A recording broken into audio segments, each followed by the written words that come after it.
কিছু মানুষ থাকে না যাদের সাথে আপনার রক্তের কোনো সম্পর্ক নেই, তবে ওই সম্পর্কগুলো অনেক স্পেশাল থাকে।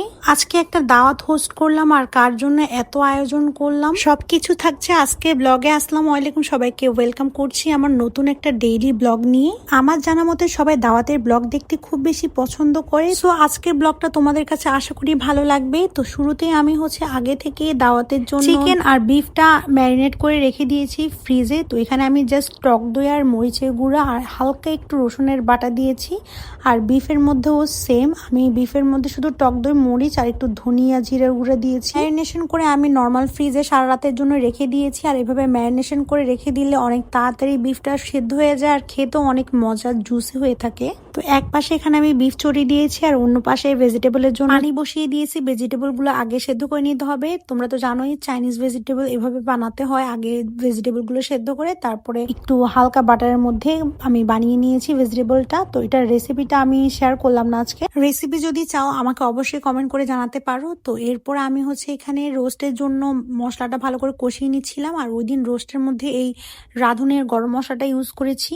ওইটা ইউজ করার পর আমার কাছে মনে হয়েছে আমার রোস্টের কালারটা একটু ডার্ক হয়ে গিয়েছে। যাই হোক, তবে রোস্টটা খেতে কিন্তু মজার হয়েছিল। তো আমি তোমাদেরকে দেখিয়ে দিচ্ছি আমি রোস্টটা কিভাবে বানাই। তো এখানে জাস্ট টমেটো সস আর লাস্টে এটা বাদাম বাটা দিয়ে দিয়েছি। কাজু, কাঠবাদাম সাথে বেরেস্তা আমি একসাথে মিক্স করে তারপরে এটার সাথে অ্যাড করে দিয়েছি। আর এখানে আলু বোখারাটাও দিয়ে দিয়েছি। রোস্টের মধ্যে আলু বোখারাটা আমার অনেক বেশি ভালো লাগে।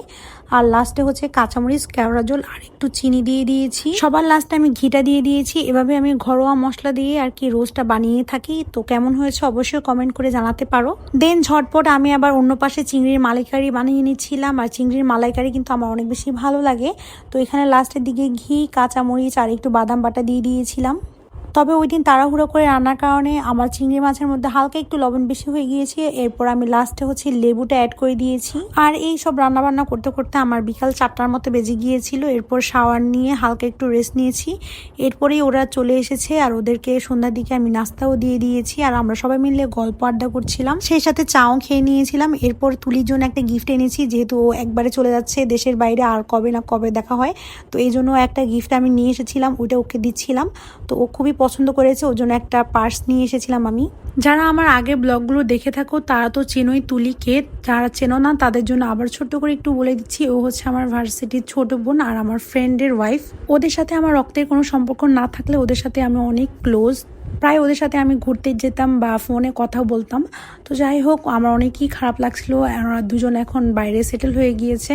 ইচ্ছে ছিল দুজনকে একসাথে দাওয়াত করে খাওয়াবো, তবে আরফাতের ফ্লাইট কয়েকদিন আগে ছিল, এই জন্য আরফাত